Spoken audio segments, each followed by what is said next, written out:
Oh, thank you. Thank you. Olá a todos, obrigada. É um grande prazer estar aqui, é a primeira vez que estou em Portugal. Muito obrigada pelo convite. Eu sou do Michigan. Este é o aspecto do Michigan, como vim aqui na minha mãe, e é aqui de onde eu sou. Isto é um pouco de humor à maneira do Michigan.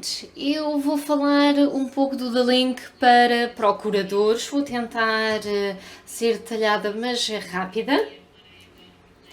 Isto é um pouco do que eu tenho feito nos últimos 29 anos da minha carreira. Eu sou uma procuradora em recuperação, como eu normalmente digo. Porque é que é preciso que os procuradores percebam esta ligação? Se tivermos este entendimento e tivermos estas leis, podemos utilizar enquanto procuradores esta ligação para indiciar estes crimes de forma conjunta. Eu vou falar um pouco daquilo que existe nos Estados Unidos, que talvez possa ser útil em Portugal. Pode-se utilizar ameaças ou maus tratos aos animais, que podem levar, de facto, a que sejam cúmplices com o abuso. Existe uma ausência de denúncia à polícia, também uma ausência de abrigos. E também não nos podemos esquecer que é o grande preditor de violência futura. Portanto, há que perguntar sempre o bem-estar do agregado familiar no seu todo, incluindo o bem-estar dos animais. Eu acho que é importante enviar a polícia novamente ao agregado familiar para saber exatamente o que é que se passa. Por exemplo, quando se sabe que uma criança testemunhou crueldade contra os animais, vamos geralmente descobrir maior violência e também sabemos que muitas vezes as crianças fazem aquilo que veem, portanto elas próprias podem se tornar perpetradoras de violências. Há várias leis que permitem que quando existe maus tratos a animais ou alguém está a tentar proteger um animal, que essas evidências sejam incluídas num processo e sejam utilizadas também para corroborar o depoimento de uma testemunha. Ajuda quando há falta de evidências físicas e dependemos apenas de um depoimento. Quando um suspeito de violência doméstica diz foi a primeira vez, nunca mais volta a fazer isto,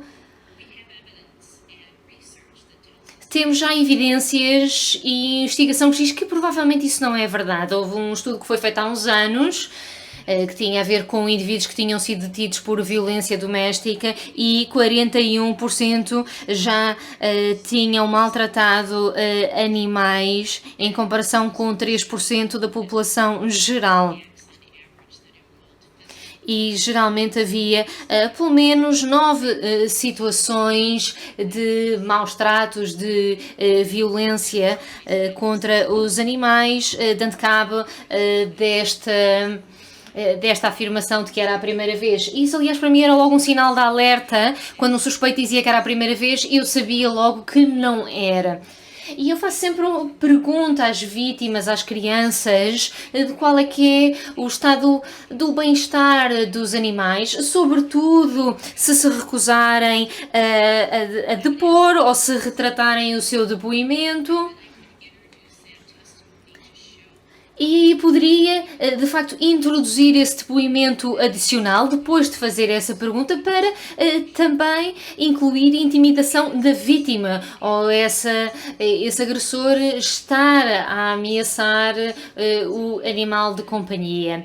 Mas, de facto, conseguimos evitar a violência futura e a investigação continua a mostrar-nos que a violência contra os animais é um preditor de violência contra pessoas. Portanto, quando olhamos para crimes que estão ligados entre si, Quando os procuradores e os polícias percebem como a violência contra os animais está ligada a muitos outros crimes, isto pode não só permitir expandir uma investigação, mas levar a com que haja indiciamento por outros crimes para ajudar a condenar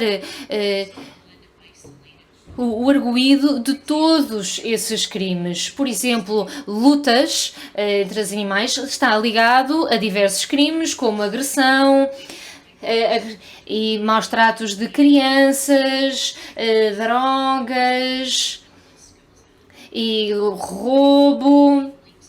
Por exemplo, a acumulação de animais está ligado à negligência de crianças, também violência contra idosos, a violência contra crianças está ligado contra o testemunhar violência contra animais, a serem forçados a perpetrarem violência contra animais, testemunharem violência doméstica. No caso de violência doméstica e de agressão sexual, vemos essa ligação à violência contra os animais, nomeadamente utilizando o animal de companhia para evitar que a vítima reporte a situação. No caso de violência contra idosos, está ligado à negligência de animais e até à exploração financeira. E em crimes mais juvenis está com a testemunhar violência contra animais, violência doméstica e comportamento violento. E, portanto, eu vou falar de algumas leis que temos nos Estados Unidos. Temos leis federais, estaduais e locais que dizem respeito à violência contra animais, contra crianças, idosos, violência doméstica, mas claro que com cada jurisdição, com a sua própria legislação, isto pode ser muito desafiante para as agências de aplicação da lei e para os procuradores. O nosso objetivo é informar todos os profissionais para perceberem que todos estes crimes estão interligados e para não trabalharem de forma isolada. E eu vou então falar um pouco de algumas destas leis. Por exemplo, em termos do alargamento da sentença, se eu conseguir pegar na sentença de um crime e aumentá-la, eu sinto que o meu trabalho está feito. E muitos estados há sentenças que são agravadas em diferentes casos, como por exemplo, violência contra animais na presença de uma criança, tortura de um animal na presença de uma criança. Temos algumas leis que são nacionais e são federais. No caso de estes crimes, mais do que um estado. No fundo, para agravar as sentenças de pessoas que expõem as crianças a negligência, a bestialidade, a tortura ou violência contra os animais. Porque, no fundo, tudo isto são formas de violência contra as crianças. Está-se a intimidar a criança, a expô-la a esta violência. E temos 27 estados que existem um registro de agressores sexuais, no caso de terem sido condenados por bestialidade, por terem na sua posse pornografia infantil, e isto permite-nos monitorizar a situação destes agressores e ver o seu possível envolvimento em situações futuras. Também temos uma agressão definida como forma de violência doméstica, quando a violência contra os animais é feita como uma forma de assédio para aterrorizar, para controlar um companheiro ou companheira. Ou contra a violência contra os animais é como uma forma de violência emocional, uma forma de perseguição, e também está a ser incluída em algumas das leis de violência contra idosos. A nível nacional, o Congresso aprovou em 2018 a Lei Federal de Animais de Companhia e Mulheres, que tem a ver com programas para, de facto, dar abrigo tanto a mulheres como animais de estimação. até situações em que os animais são raptados e são transportados de um estado para o outro, e também para assegurar que os veterinários são devidamente envolvidos e que são reembolsados muitas vezes por tratamentos que prestam. E como é que então tudo se passa no tribunal? Temos os juízes do Conselho Nacional do Tribunal de Família. Estamos a falar de casos em que o juiz está a determinar se uma criança deverá voltar para um agregado familiar violento. E houve uma resolução que foi aprovada em 2019 para ver qual é que é o impacto da crueldade contra animais, que devem ser considerados e que é um sinal para intervenção precoce. Essa exposição à violência contra animais é um fator a ter em conta num agressor jovem ou para uma vítima antes de voltarem para a família. Ou seja, considerar que todos os membros da família, do agregado familiar, nomeadamente os animais, devem estar protegidos por medidas cautelares. Não pomos um agressor num abrigo onde estão as pessoas a serem protegidas de violência doméstica, portanto também não podemos dar acesso a um agressor de animais aos animais, obviamente. Para a polícia é importante investigarem de forma muito abrangente a dinâmica da família, saber se existem animais de companhia. Nos Estados Unidos, os procuradores só podem indiciar criminalmente um suspeito com base em evidências, depois pode ser submetido a um grande júri. Enquanto procuradores, se eu achar que vi mais alguma coisa no relatório da polícia, quiser maior investigação, poderei solicitar precisamente isso. Quando eu era procuradora, eu queria ver a dinâmica familiar toda, incluindo o bem-estar dos animais de companhia, o comportamento dos animais, se estavam subnutridos, aterrorizados, tinham água e comida. O suspeito gritava aos animais à frente da polícia, o que surpreendentemente acontece muitas vezes. Se havia fatores que pudessem ter despoltado uma situação em termos da vida familiar, também é importante saber o que é que dizem os vizinhos, porque os animais são muitas vezes abertamente negligenciados. Também queria saber a opinião do veterinário. Os animais vão ao veterinário com lesões. E costumamos dizer que um gato não parte a perna sozinho, que alguém lhe parte a perna. Nos Estados Unidos temos agências de que investigam crimes relacionados com animais, em vez de ser a polícia a fazer isso. Temos leis que não permitem que os cães, por exemplo, andem sem trela nas cidades. E há muitos casos desses reportados, isso poderá querer dizer que há negligência ou que o animal estava até a fugir da família.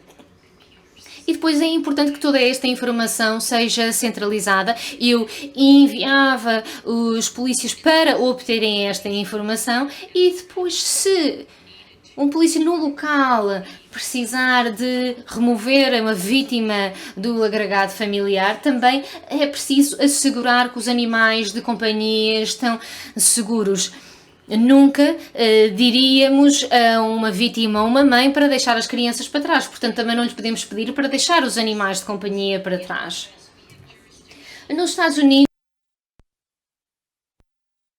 procuradores podem, de facto, indiciar com base num relatório policial. Era o que eu fazia no Michigan. Eu analisava os relatórios da polícia e decidia quais é que eram, de facto, as acusações. Existem outras jurisdições em que um grupo de cidadãos, o chamado grand jury, é que avalia as evidências e decide se há evidências suficientes para avançar para indiciação. Há outras jurisdições onde o nível de exigência é bastante mais baixo.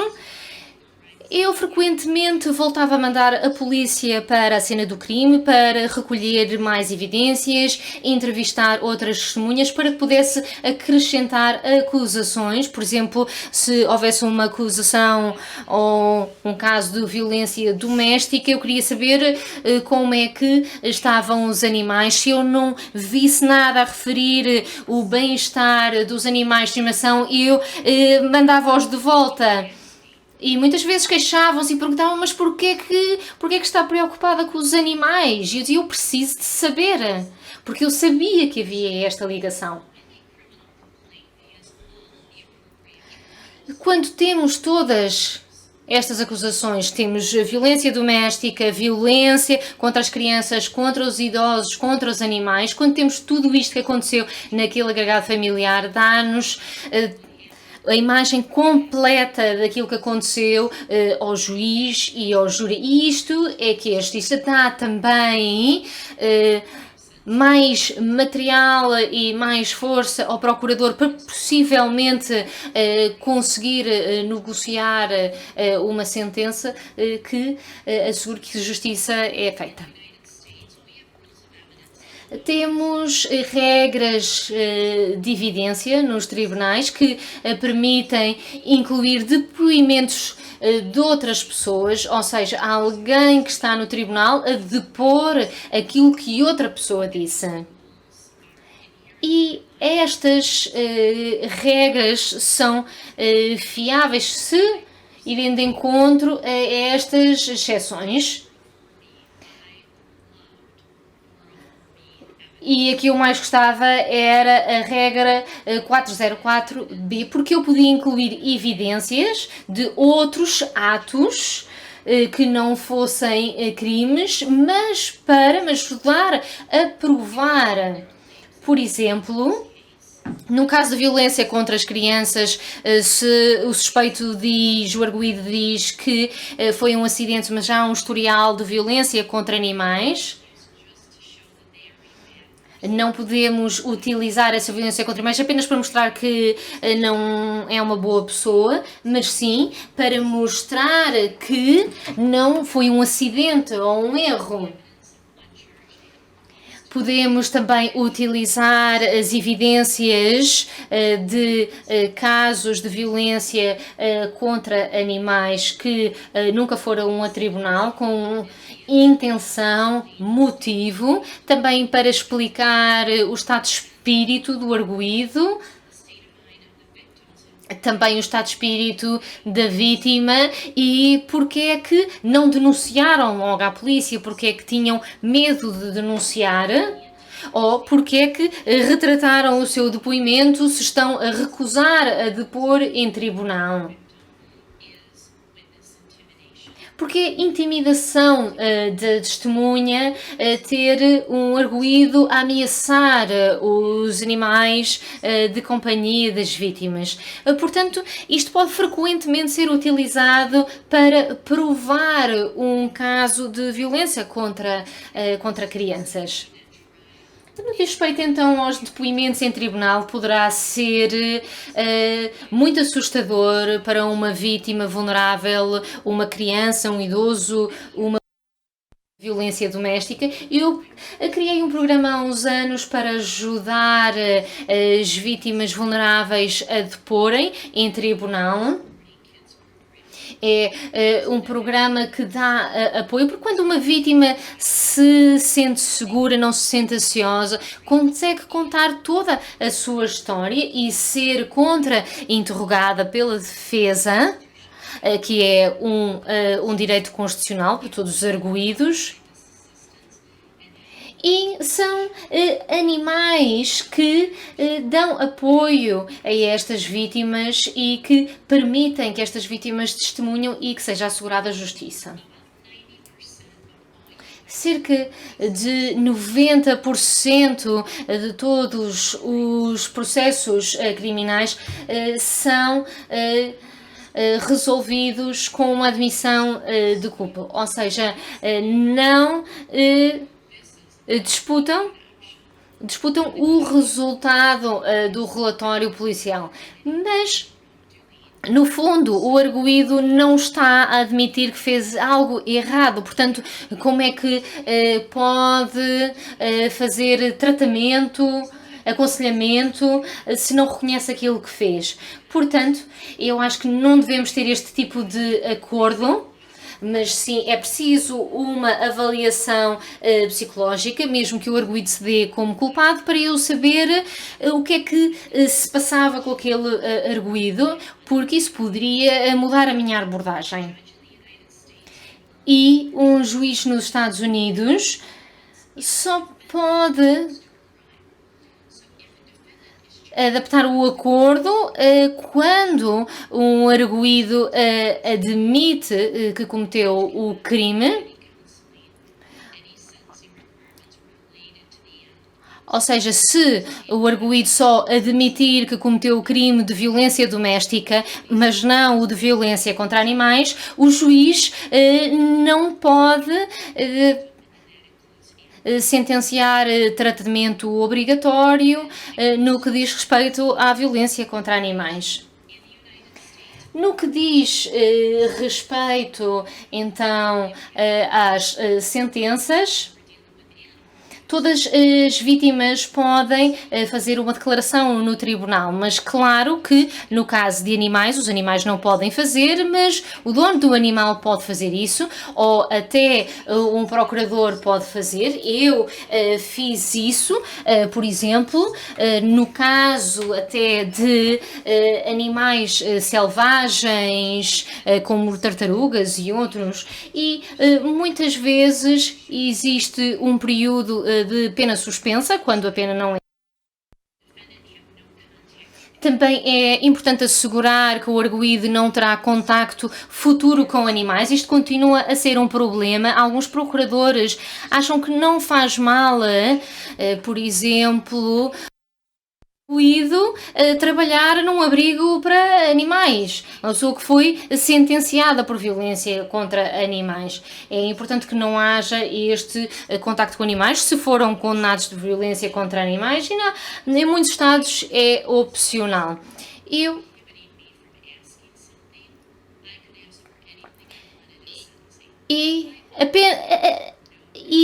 a não ser que haja alguma lei específica que não permita solicitar algo, eu solicito. E lá está, algo que eu solicitava sempre era assegurar que não há contacto com animais.